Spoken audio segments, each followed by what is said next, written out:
Eddie Nash was one of the most notorious gangsters in history. This guy was just brutal, ruthless, a drug kingpin described by people as the devil and the most evil man I've ever met. We talked about Nash in our video on the Odyssey, this super creepy nightclub for teenagers that he owned in Hollywood where some horrific things allegedly occurred. Nash was also involved with the Wonderland murder. It's one of the most brutal crimes in Los Angeles history. But was he also responsible for the murder of Robert Kennedy in 1968? There's some very interesting connections.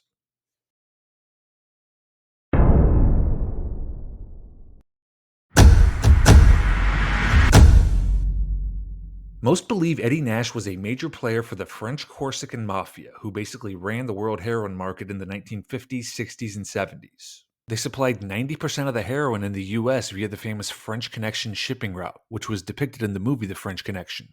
Most are probably familiar with the Italian mafia from movies and pop culture, but the French Corsican mafia were a different breed. They were more secretive and arguably more powerful than the Italians, and they were known as being much more ruthless and evil. Eddie Nash was believed to be the guy for the Corsicans on the US West Coast. But Eddie Nash wasn't his real name. His real name was Adel Nasrallah. He was born in Palestine and immigrated to Los Angeles in the 1950s. The Arab and Palestinian worlds were very closely linked to the French Corsican Mafia. In fact, it was sometimes referred to as the Arab French Corsican Mafia. When Nash grew up in Palestine, it was actually French Mandate Palestine under French rule. Now, Adel Nasrallah, or Eddie Nash, was huge into horse racing. He was an expert horse rider and apparently spent a ton of time at the local tracks betting on horse races. Now, all mafia groups are notorious for fixing horse races, but that's particularly true for the French Corsicans. One of the biggest scandals in France during the 1970s happened when Pierre Désiré Allaire, who was the most celebrated horse jockey in France, was arrested and charged with fixing races. Allaire claimed 90% of all trotting races in France were rigged by injecting horses with drugs before the race. Francois Scaglia, one of the main organizers of the Corsicans' French Connection heroin smuggling ring, was arrested as part of this scandal and charged with fixing horse races. Given Eddie Nash's links to the Corsican Mafia, their history fixing horse races, and Nash's own passion for gambling on horses, it's really not hard to imagine that a criminal like him was fixing horse races in California. In fact, it's honestly probably a certainty that he was. And to fix races, he'd need someone on the inside at these tracks.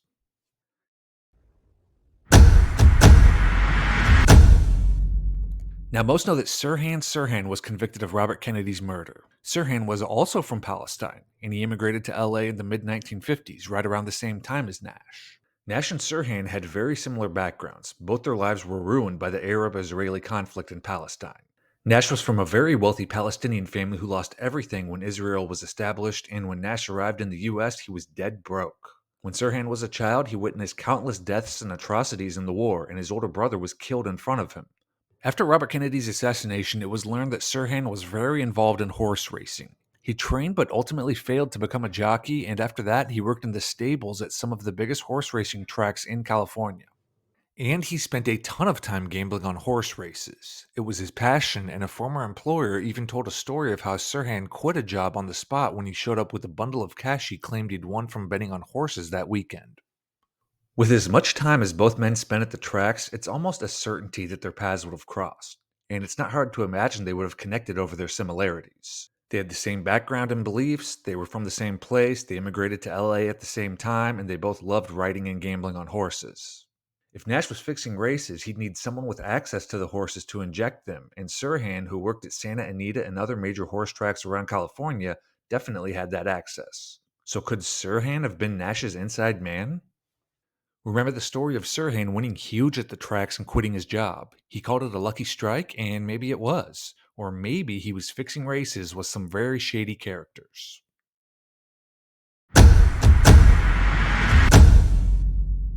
Robert Kennedy was notorious for arresting organized crime figures when he was U.S. Attorney General. Convictions of organized crime members rose a staggering 700% during Kennedy's war on the mafia. And if he was elected president, he promised to continue this crusade against the mafia. This made him a marked man, and he knew it. Robert Kennedy was even quoted after JFK was killed that he knew the mafia would kill one of the Kennedy brothers, but he thought it'd be himself. So did the Corsicans tell their guy on the West Coast, a young, hungry, pissed off Eddie Nash, to take care of Kennedy before he could get elected and continue his war on the mafia? And could Nash have used a young, impressionable Sirhan to pull off the assassination? You look at pictures of Sirhan and he looks like a little naive kid at the time, not some cold blooded killer. Maybe Sirhan owed Nash money from gambling and he was in deep to a very bad guy. Or maybe Sirhan was hypnotized into killing Kennedy. The question of Sirhan being hypnotized was a really big controversy at the time, and it still is to this day. At Sirhan's trial, defense expert Bernard Diamond said Sirhan was in a hypnotic trance at the time of the shooting. Sirhan to this day claims he doesn't remember the shooting at all. I don't remember the exact moment.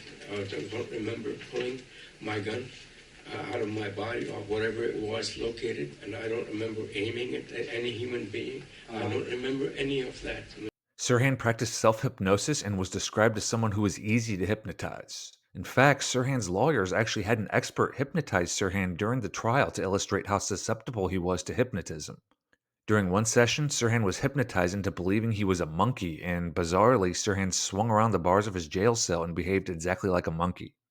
Now, hypnotism is definitely a thing. Just do a quick search online and you'll find a million articles and videos about hypnosis. After the assassination, Sirhan's diary received much attention, in which Sirhan strangely wrote RFK must die over and over again, almost like it was some sort of mantra that he was repeating or something. And it's just really bizarre. No normal person would do this. But these odd entries could be explained if it was part of some sort of hypnotic trance. And it gets even stranger. After Kennedy's assassination, there was a story about a pastor who claimed he picked up Sirhan hitchhiking the day before the assassination. Sirhan was with a man who looked to be about 35 years old, the same nationality as Sirhan, and very expensively dressed, all of which describes Nash perfectly. The pastor bought and sold horses on the side and started talking with the men about horses. There's the horse connection again. And the pastor agreed to sell Sirhan a horse for $300. Then he dropped the men off at the Ambassador Hotel because Sirhan wanted to, quote, see a friend in the hotel's kitchen. Now, the Ambassador Hotel kitchen is where Robert Kennedy was killed the very next day. After he dropped off the two men, the pastor was told to deliver the horse to the Ambassador Hotel at 11 p.m. the next night, and Sirhan would be there to pay for it, which is only an hour before Kennedy was killed. The pastor was unable to make the meeting, and when he saw Sirhan's picture after the assassination, he recognized him as the person he was going to sell the horse to. The pastor received multiple calls threatening his life if he told the horse story to anyone, and he went into hiding because he feared he would be killed. It's a really strange story with a lot of unanswered questions. Was this 35-year-old Palestinian man the pastor saw with Sirhan Eddie Nash? And why did they schedule the horse sale at the Ambassador Hotel the night of Kennedy's assassination? Was it some sort of cover story to get Sirhan to the ambassador to perform the killing? If you look at Eddie Nash's life, it absolutely took off right after the Robert Kennedy assassination. He went from penniless when he arrived in California about a decade earlier to a multi-millionaire who owned some of the hottest nightclubs in Hollywood. It's like that's how he earned his stripes or made his bones, and his power and wealth just took off after that. In mafia terms, it's almost like the Kennedy assassination turned him into a made man.